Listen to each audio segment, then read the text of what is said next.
María, llena eres de gracia, el Señor es contigo. Bendita eres entre todas las mujeres y bendito es el fruto de tu vientre, Jesús. Santa María, Madre de Dios, ruega por nosotros pecadores, ahora y en la hora de nuestra muerte. Amén. Gloria al Padre, al Hijo y al Espíritu Santo. Cristo, Rey nuestro. Virgen prudentísima María, Madre de la Iglesia. Nos podemos sentar.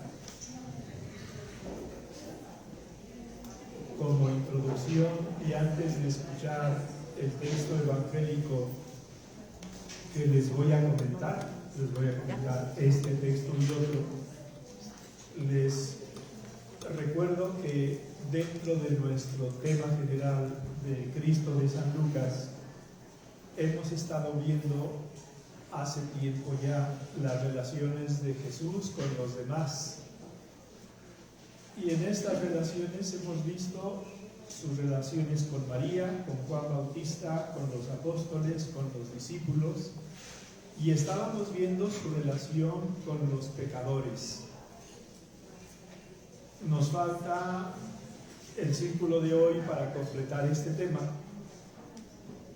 y el primero de los dos apartados que va a tener se refiere al encuentro que Cristo tiene con el joven rico, que es lo que nos va a leer ahora Pablo.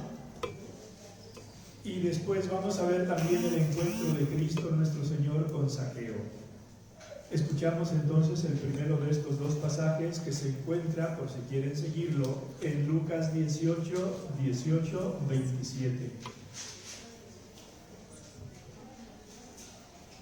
Un hombre principal le preguntó diciendo: Maestro bueno, ¿qué haré para heredar la vida eterna? Jesús le dijo: ¿Por qué me llamas bueno? Ninguno hay bueno, sino solo Dios. Los mandamientos, sabes: no adulterarás, no matarás, no hurtarás, no dirás falso testimonio, honra a tu padre y a tu madre. Él dijo: todo esto lo he guardado desde mi juventud. Jesús, oyendo esto, le dijo: aún te falta una cosa. Vende todo lo que tienes y dalo a los pobres, y tendrás tesoro en el cielo. Y ven, sígueme. Entonces, él oyendo esto, se puso muy triste, porque era muy rico. Al ver Jesús que se había entristecido mucho, dijo: cuán difícilmente entrarán en el reino de Dios los que tienen riquezas, porque es más fácil pasar un camello por el ojo de una aguja que entrar un rico en el reino de Dios. Y los que oyeron esto dijeron: ¿quién pues podrá ser salvo? Él les dijo: lo que es imposible para los hombres es posible para Dios. Palabra de Dios.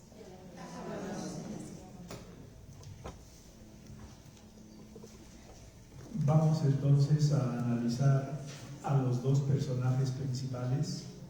Por un lado Cristo y por otro lado la persona que se le presenta. Aquí no se dice que sea joven. La tradición ha dicho que se trata de un joven, porque en el fondo está pidiendo al Señor un programa para realizar en su futuro. Y sí dice claramente que es rico, por el comentario del último versículo. Lo que nos interesa destacar de la persona de Jesús es que, recuerden, Él se ha encarnado para estar con nosotros y para salvarnos. Por eso, una primera nota que advertimos en este texto evangélico que acabamos de escuchar es que Jesús está para relacionarse con un joven que tiene inquietudes y que le va a dar respuestas en dos niveles. El primer nivel de respuesta que le va a dar el Señor es lo que pudiéramos decir así: la vocación general de todo seguidor de Cristo. Y le va a dar un segundo nivel de respuesta más exigente, que es la vocación de quien busca algo más dentro de su vida religiosa, dentro de su vida cristiana.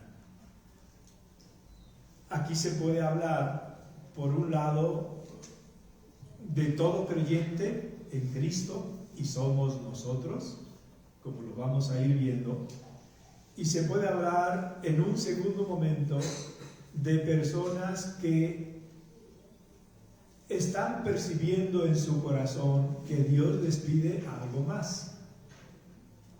Este algo más puede ser: entrega tu vida totalmente a Dios, y no es su caso, en el caso de ustedes.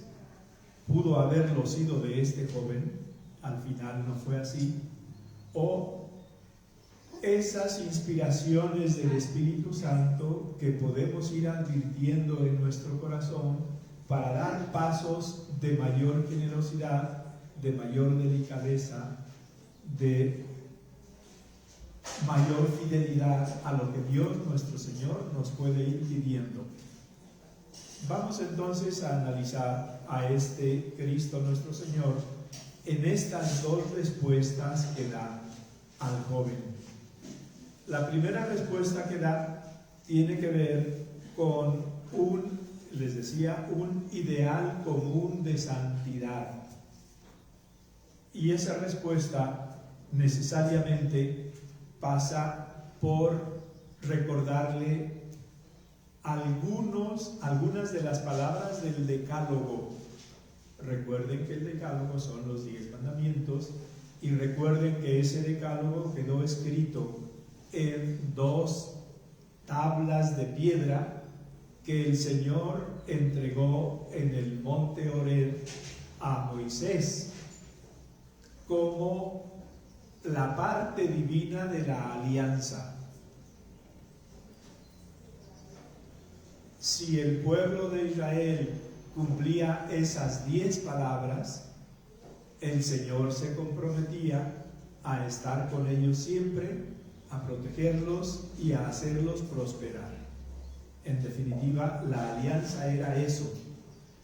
Y esa alianza, que era un pacto entre Dios y el pueblo de Israel, siguió vigente también en la época del Señor y sigue vigente en el presente. En este pasaje vemos la actualidad que le da el Señor cuando este joven se le acerca y le pregunta: ¿qué tengo que hacer para alcanzar la vida eterna? El Señor no le recuerda todas las 10 palabras, pero lo recuerda estas muy importantes: no adulterarás, no matarás, no robarás, no levantarás falso testimonio, honra a tu padre y a tu madre. Le recuerda 5 de las 10 palabras. Les comento también que sobre la formulación de las 10 palabras encontramos nosotros una formulación negativa, porque está marcando un límite, y es bueno que los límites se marquen de esa forma. Pero cuando dice no matarás y lo dice negativamente, también se tiene que entender de un modo positivo. Está incluido. El no matar incluye, entre otras cosas, respeta tu vida y la vida de los demás, que no es solo no matar, sino no dañar. En otras palabras, quiero decirles que la formulación negativa de algunos de los 10 mandamientos marca necesariamente un límite mínimo que se tiene que cumplir, pero que además de ese límite mínimo que se tiene que cumplir, hay partes dentro de esa palabra que conviene comprender de una forma positiva.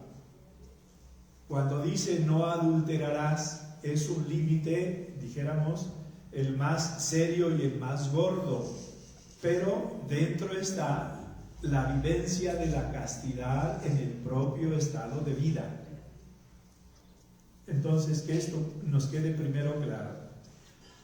Ahora bien, como encuentra el Señor, según veremos después, una respuesta positiva del joven en esta primera parte de su inquietud, lo que es el ideal general de la vida de un creyente en Cristo.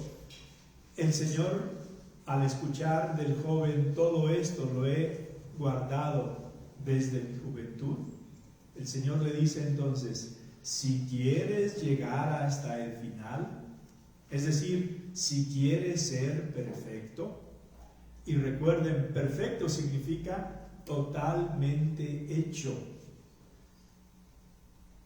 Y por eso la perfección es un ideal. No es algo que alcancemos en esta vida. Porque ¿quién puede decir, aun trabajando 75 años, por ejemplo, pues no sé, en la paciencia nada más, o en el dominio de la lengua, que ya somos perfectos, que ya no podemos dar pasos adelante en cuanto a progreso? Nadie. Por eso el Señor, consciente de que nuestra vida es una vida dentro de la imperfección, de la fragilidad de la naturaleza humana, nos marca un ideal exigente. Y ese ideal dice: sean pues perfectos como su Padre Celestial es perfecto. Para que nadie crea que ya ha alcanzado la perfección en algo. Siempre quedará algo por conquistar en cualquiera de los campos. Entonces, si el Señor encuentra una respuesta positiva del ideal común de un creyente en Cristo en este joven, y este joven quiere algo más, porque le dice: todo esto lo he guardado desde mi juventud, ¿qué más me queda?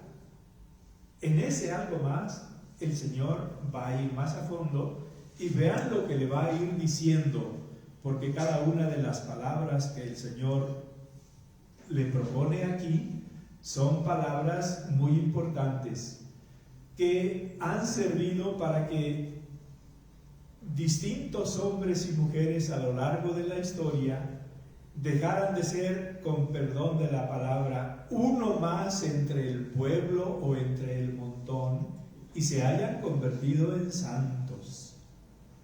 En concreto, San Antonio Abad, cuando tenía 18 años, fue un día a misa, y en la misa se leyó exactamente este pasaje, y él, que era joven y era rico, se sintió interpelado no por el ideal común de santidad que dijo el Señor, en no adulterarás, etc., sino por la segunda parte: si quieres llegar hasta el final, ahora iremos comentando, vende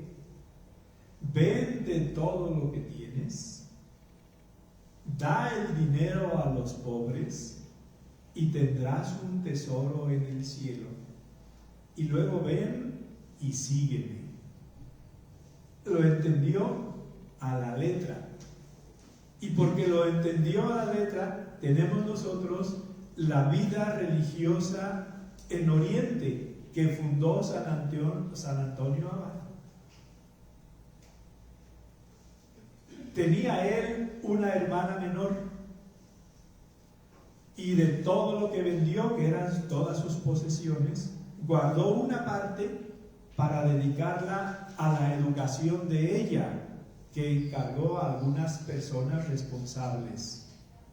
Y él dio todos los pasos que aquí dice el Señor. Fíjense entonces, varias consideraciones.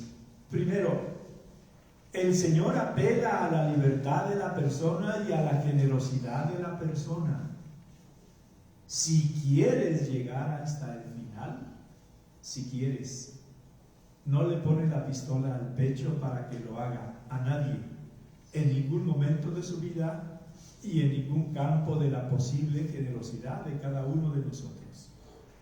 Y por tanto, ese paso es un paso que se tiene que dar en plena conciencia y en plena libertad. no significa que este segundo nivel de generosidad descuide el primero, porque sería contradictorio. Lo primero, dijéramos, es lo más común y lo más grueso.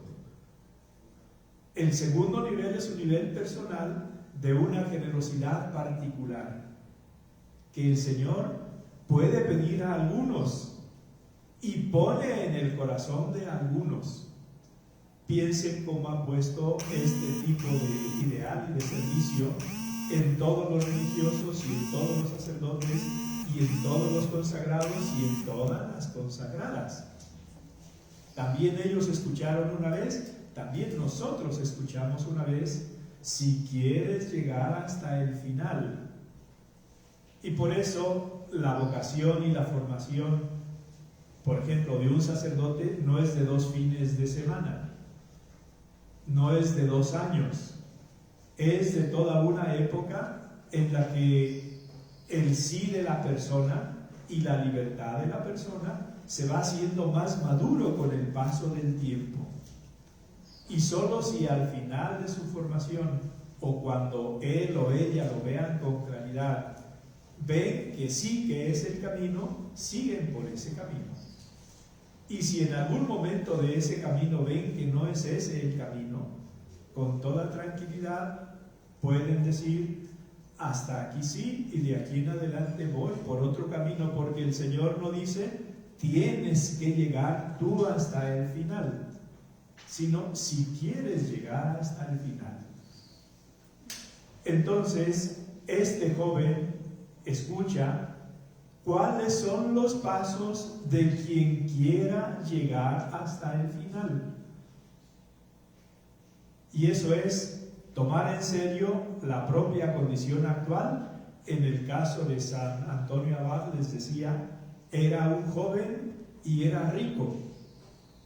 Y al escuchar del sacerdote en el evangelio de ese día, durante la misa, si quieres llegar hasta el final, ve.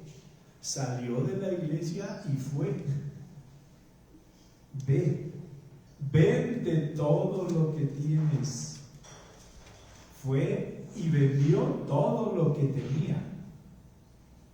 Esto se puede entender en un sentido material, en el caso de él, o se puede entender en un sentido, dijéramos, espiritual, porque la propia vida es todo lo que tengo. Las propias cualidades son todo lo que tengo. Las propias posibilidades y las oportunidades son todo lo que tengo. Y si yo me siento interpelado por el Señor, si tengo bienes materiales, voy y los vendo, los bienes materiales. No sería necesario tampoco vender, se podría donar, por decir algo. Pero quiero decir que cuando Dios nuestro Señor pide a algunas personas o pone en el corazón de estas personas querer llegar hasta el final, es decir, alcanzar la perfección, por eso se llama a la vida religiosa también vida de un estado de perfección, porque las 3 principales tendencias del corazón humano, que son disponer de bienes, que son la libertad propia y que es el derecho natural de fundar una familia, si se sabe entender lo que Dios nuestro Señor pide detrás de eso, está pidiendo todo. Y quienes se sienten invitados por el Señor, si quieres llegar hasta el final, el camino que tienen que seguir o que tenemos que seguir es este: ir, es decir, salir de la iglesia y ponerse en movimiento, vender lo que se tiene, dar el dinero a los pobres, en el sentido material lo está haciendo San Antonio Abad, dar el dinero a los pobres. Pero fíjense, el Señor cuando pide esto no deja desamparado y en la calle a quien tiene este gesto, porque le dice: y tendrás un tesoro en el cielo. Aquí hay un cambio de dos tipos de tesoros. El tener un tesoro en la tierra, si se entrega por el Señor, garantiza un tesoro en el cielo.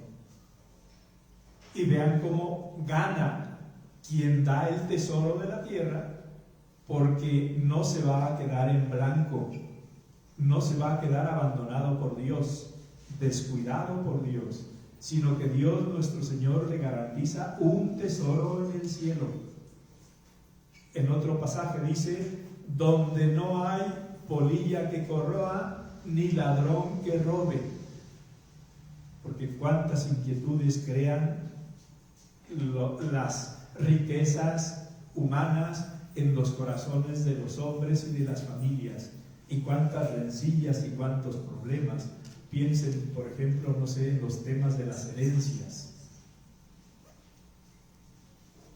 Pues ahí se puede ver cómo hay distintas actitudes ante los bienes humanos, y se puede ver también cómo qué es lo más que valora una persona o los miembros de una familia, si la unidad o los pesos o los dólares o los euros o lo que sea. Pero en el caso de este joven, que es el que les estoy comentando, el Señor le marca unas pautas, unos pasos muy concretos, muy exigentes, porque se los pidió el joven. Si quieres llegar hasta el final. Habría bastado que el joven dijera, voy a continuar como estaba. Pero no, el joven le dijo, todo esto ya lo he guardado, hay algo más difícil. Hay una lección, un campo, un modo superior de seguirte. Y el Señor se lo marcó.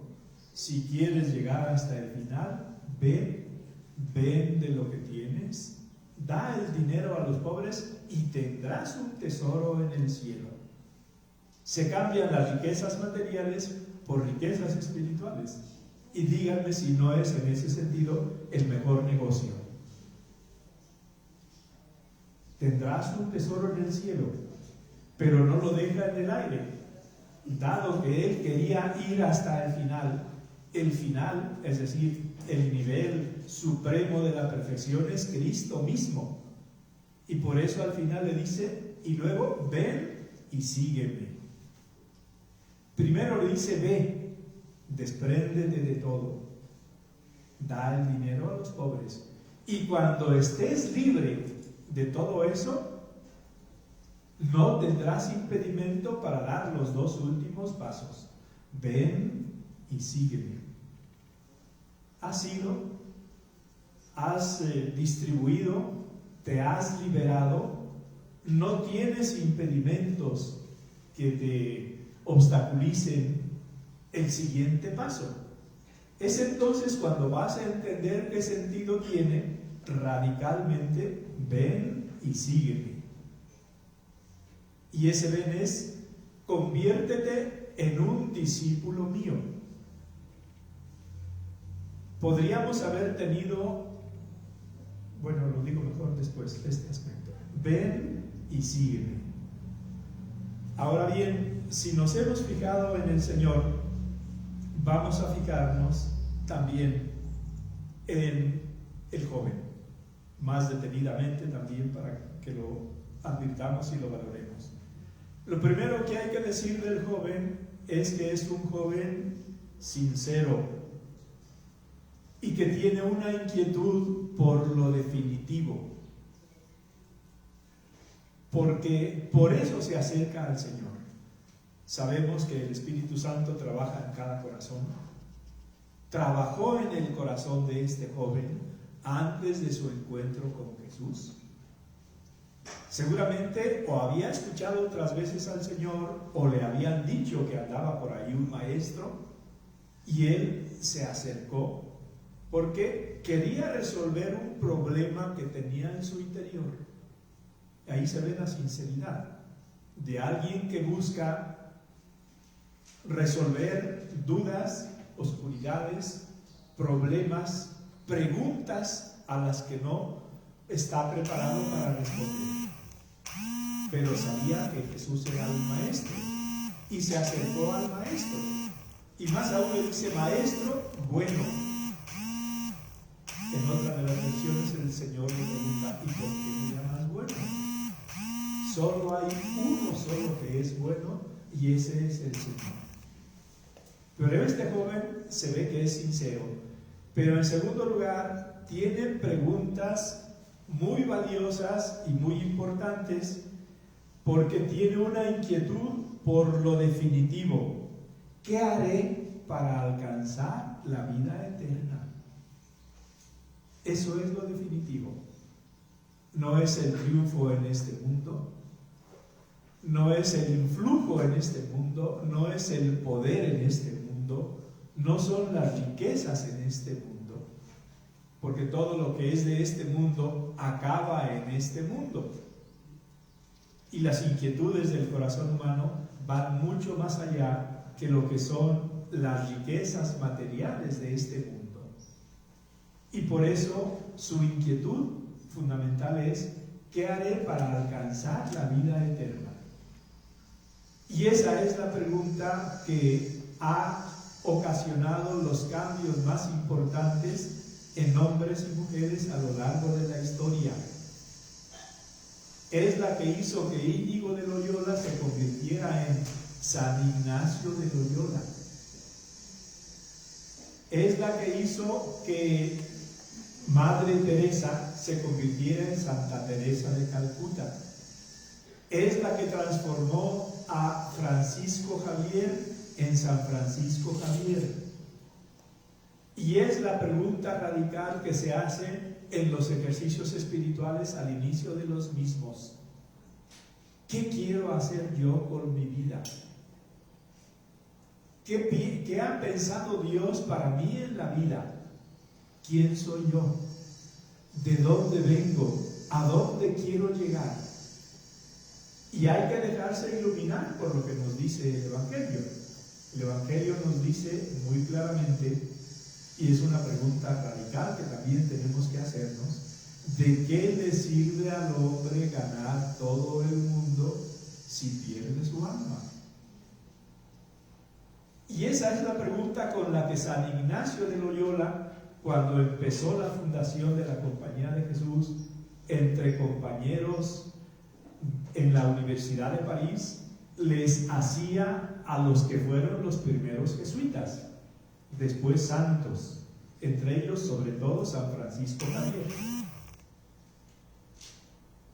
Los interpelaba San Ignacio, en ese momento todavía no era santo, pero ya estaba en su proceso de conversión, diciéndoles de qué les sirve a ustedes ganar todo el mundo, los títulos universitarios, las glorias académicas, lo que sea, si pierden su alma. Y cuando San Francisco Javier se encuentra en Extremo Oriente, misionando por aquellas regiones, dice, muchas veces me vienen a mí a la mente los jóvenes que están en las universidades de París y me darían ganas de gritarles, ¿de qué les sirve a ustedes ganar todo el mundo si pierden su alma? Esta es la inquietud definitiva que debe surgir en nuestros corazones. No digo que tenga que estar surgiendo todos los días, porque el hecho de que nosotros estemos aquí está indicando que ya hemos hecho una opción y que le hemos dicho al Señor, me interesa llegar a esa meta que tú me propones. Y tengo yo esa inquietud definitiva inicialmente resuelta, porque te estoy siguiendo. Y yo sé que siguiéndote a ti hoy, estaré con tu gracia también mañana y así hasta el final. Pero no todos tienen, ni se hacen esa pregunta, ni la tienen resuelta. Y es esa la inquietud que manifiesta el joven. ¿Qué tengo que conseguir para alcanzar la vida eterna?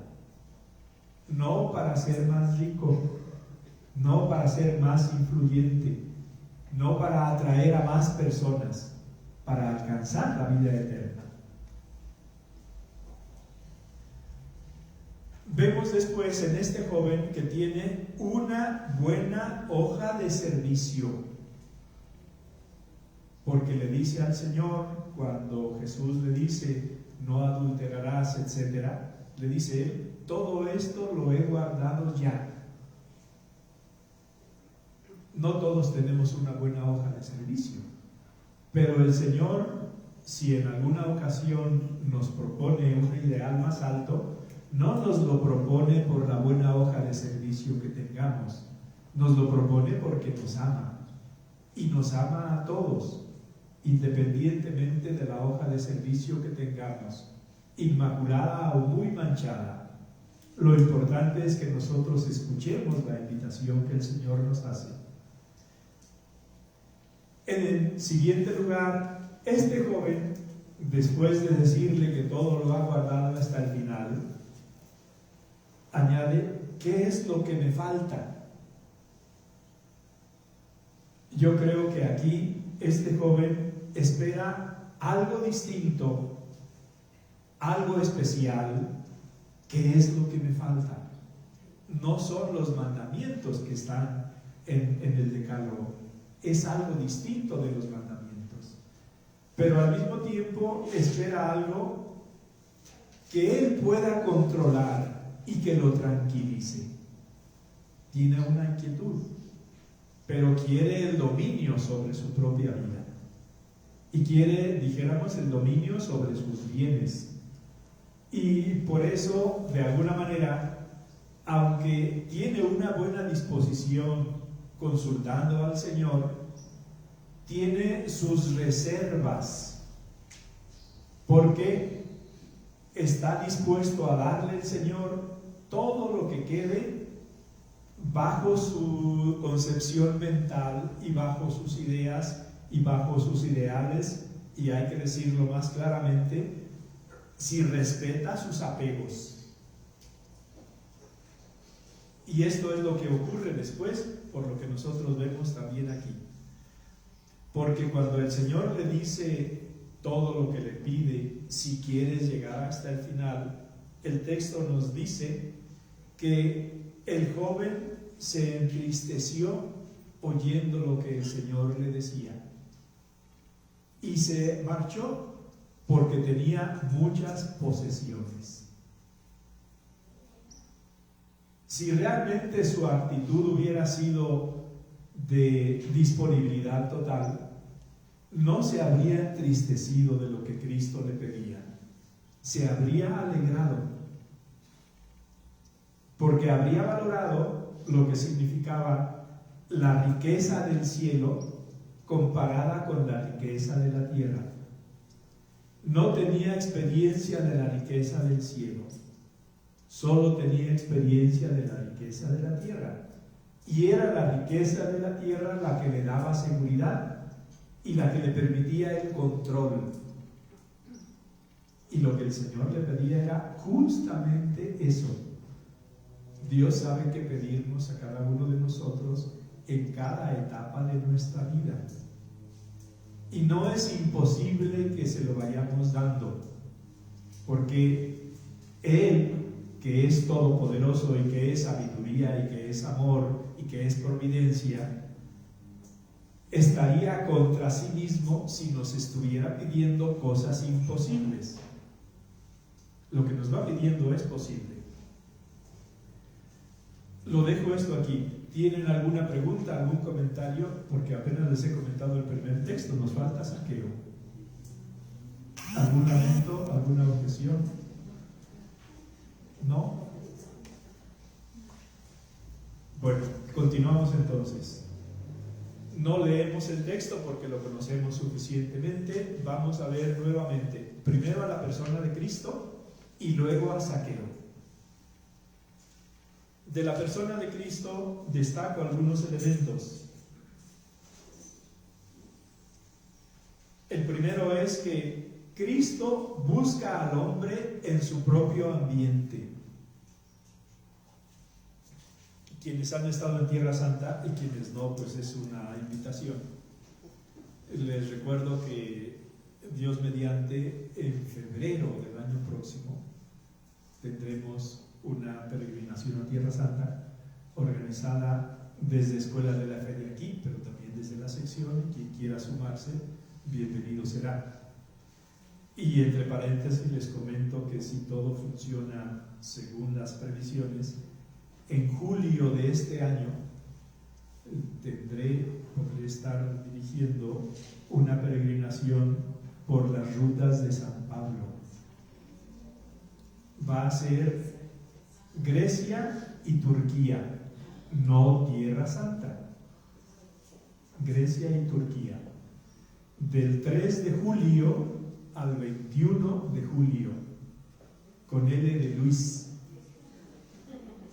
no con N de Nuño, con L de Luis. ¿Y también es de Escuela de la Fe o...? No, recuerdan ustedes, se la voy a mencionar me parece, una señora de aquí de Guadalajara que vive en Los Ángeles, que estuvo hace un año aquí, unos meses, unos 5 meses por cuestión de la pandemia, que se llama Cecilia San Miguel.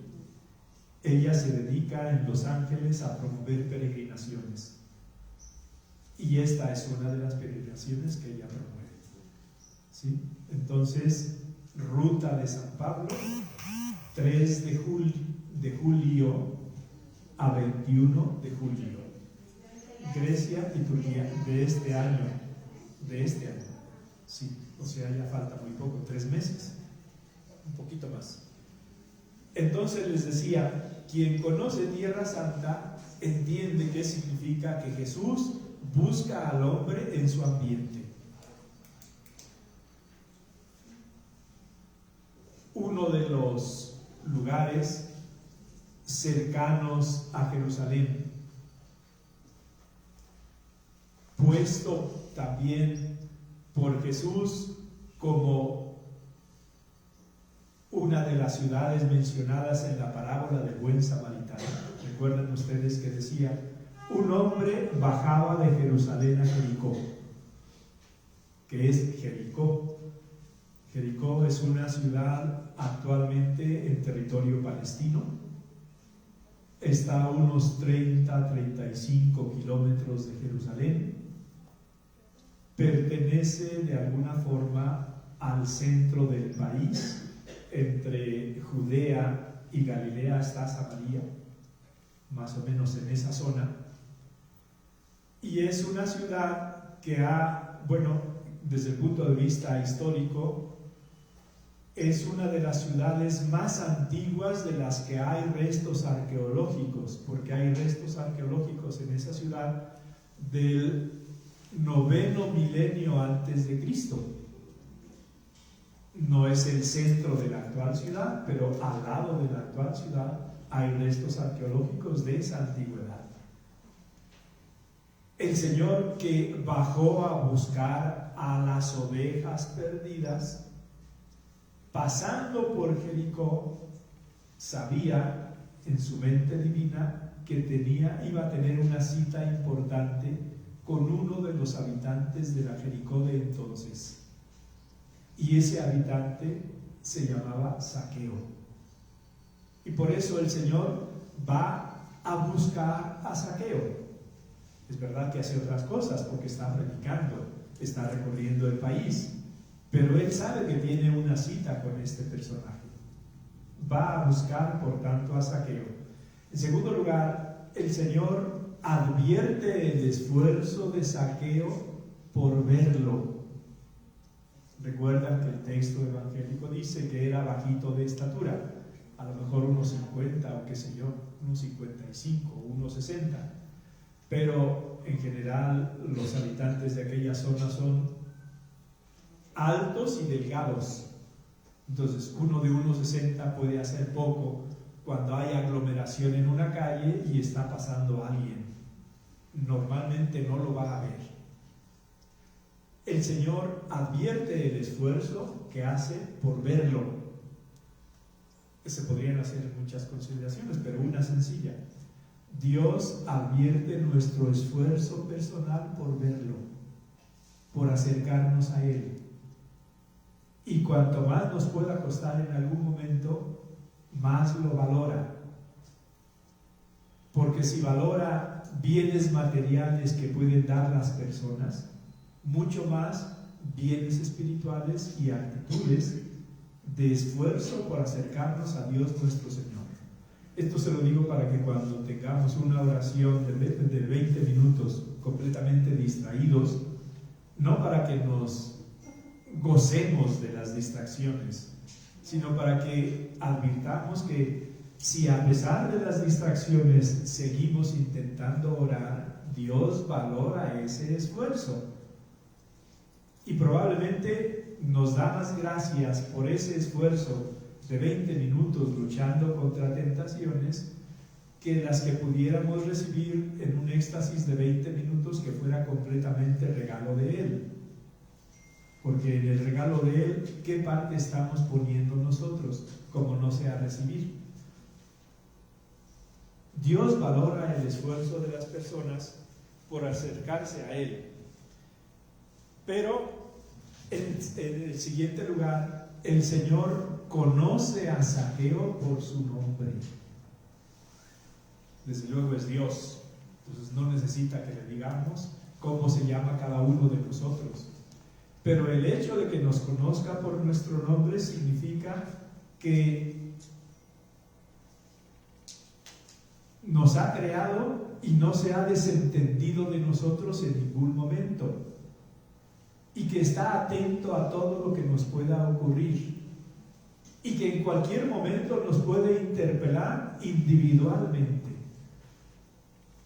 y que esas llamadas individuales de Dios nuestro Señor no son para darnos golpes, sino para mostrarnos el amor y el interés con que nos sigue.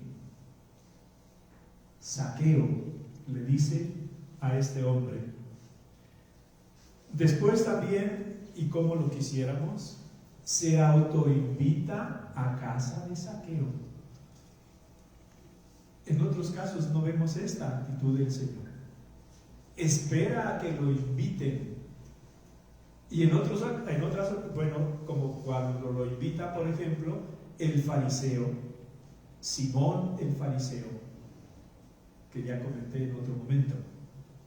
En otros casos dijéramos que la invitación ya es habitual y que es uno más de casa. Es la situación de Marta, María y Lázaro. Pero aquí, sin haber tenido antes un contacto personal con Zaqueo, nadie se autoinvita normalmente en un primer encuentro a comer a casa de un semi-extraño. Pero Dios nuestro Señor sabe qué pasos da, con qué persona los da y hasta dónde los da y cuál es la confianza que puede tener.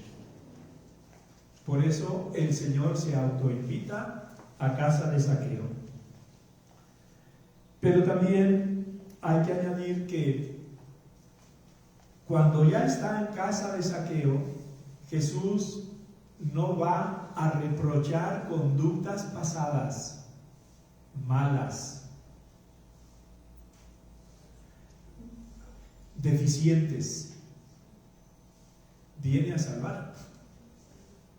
Y si viene a salvar, no viene a condenar. Y porque no viene a condenar, no le dice a Zaqueo todo lo que, como Dios sabe que ha hecho mal Zaqueo. Ni humanamente es elegante hacer eso, y mucho menos divinamente. Por eso el Señor, cuando va a casa de Zaqueo, no le reprocha absolutamente nada de su pasado. Porque piensen que, y es el último dato que comento del Señor, la cercanía con el Señor causa cambios radicales en las personas, como lo veremos un poquito ahora en la persona de Zaqueo. Pero esto es una verdad no solo histórica del momento del encuentro de Jesús con Zaqueo, es una verdad espiritual importantísima. Porque se ha dado en mi caso, o se está dando en mi caso, o se dará en mi caso. Si nosotros nos acercamos a Dios, Él es capaz de cambiar radicalmente existencias. Esos son los santos. Personas que en un determinado momento se acercaron a Dios y el Señor los cambió. Piensen en Pedro. ¿Recuerdan ustedes la primera pesca milagrosa en Lucas 5? Cuando se da cuenta del milagro que el Señor ha realizado, Pedro le dice: apártate de mí, Señor, que soy un pecador. Ya había habido un cambio en no pescar nada y pescar completamente lo que pescó. Pero aquí, viendo qué tipo de hombre es Jesús y cómo se encuentra Pedro a años luz de distancia de él, le dice: no me compliques la vida, mejor apártate de mí. Y se reconoce pecador. Y el Señor le dice: no temas, no me voy a apartar de ti. En adelante, conmigo serás pescador de hombres. Y la cercanía a Jesús logró el cambio radical en la vida de Pedro. Es verdad que este cambio radical no es un cambio del cero al infinito en una noche, porque hay todo un proceso en la misma vida de Pedro, como hay en la vida de cada uno de nosotros. Pero lo que quiero decir es esta verdad: la cercanía a Jesús logra cambios radicales. Si nos fijamos después en Zaqueo, lo voy a hacer muy rápidamente. Yo digo que hay un Zaqueo del primer tiempo y un Zaqueo del segundo tiempo. El Zaqueo del primer tiempo es antes de su primer encuentro con Jesús. Él intuye que necesita a Cristo y se acerca a Él, aunque sea solo por una cierta curiosidad. Va pasando el maestro, no lo puedo ver por mi estatura, me subo a un árbol y desde ahí lo veo. En segundo lugar, se desocupa y se libera de otros trabajos por ver a Jesús. En tercer lugar, vence el respeto humano para ver a Jesús. Imagínense ustedes, no sé, a un alto funcionario de un banco, vamos a decir así, subiéndose a un poste de luz por ver pasar al cardenal de Guadalajara. Para nosotros sería ridículo, pero es eso exactamente lo que hace Zaqueo. Y no le importó lo que pudiera pensar la gente. Ande yo caliente y ríase a la gente, dice un proverbio, ¿no? No le importó para nada, porque él tenía, dijéramos, una inquietud y una inspiración. Tengo que ver a este hombre, no puedo dejar pasar la oportunidad, así haga el ridículo ante los demás. No me importa lo que piensan los demás, me importa ese contacto visual directo con el Señor. En cuarto lugar, escucha la voz de Cristo que se impone en el griterío circundante.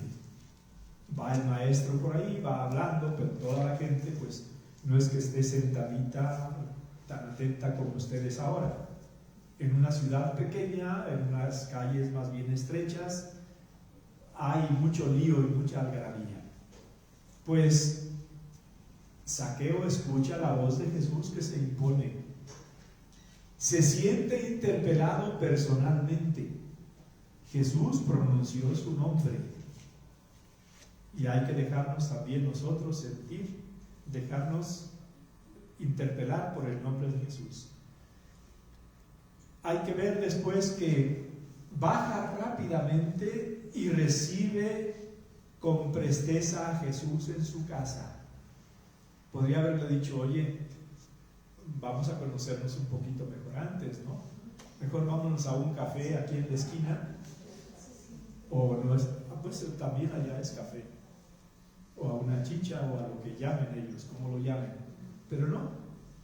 Zaqueo de inmediato tuvo una confianza plena en ese hombre, para él todavía extraño, conocido, famoso, que se invitaba a su casa. Y es una lección también para nosotros. Cuanta mayor confianza tengamos en el Señor, más rápidamente va a ir Él dando los pasos que necesitamos en nuestra vida. Y al revés también, cuanta menos confianza tengamos, por exigir seguridades y querer controlarlo todo, más lento va a ser el proceso de Dios, que quiere, pues, que nosotros tengamos un grado mayor de intimidad con Él. En otras palabras, del grado de nuestra confianza depende el grado de nuestra transformación. En realidad es así. El Zaqueo del segundo tiempo, lo primero es, ante la cercanía del Señor, cambia de vida.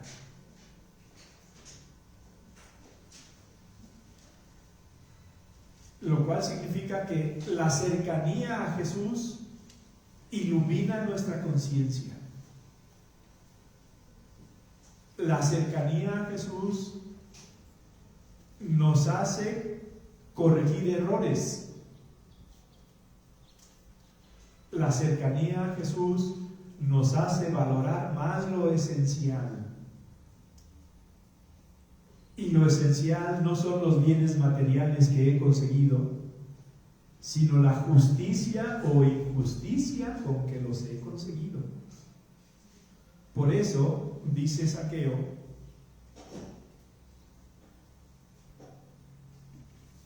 si a alguien he hecho mal, le voy a devolver 4 veces más.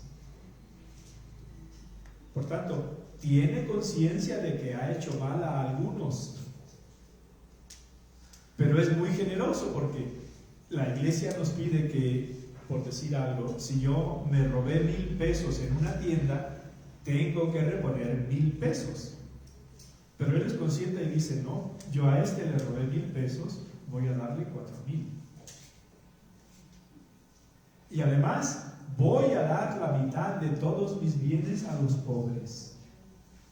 Fíjense qué cambio.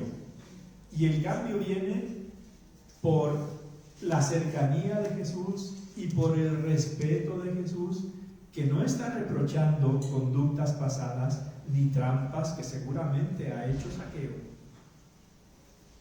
De inmediato la cercanía con Jesús ilumina esa conciencia y dice, aquí hay cosas que no van como deberían ir, y yo hoy las voy a cambiar.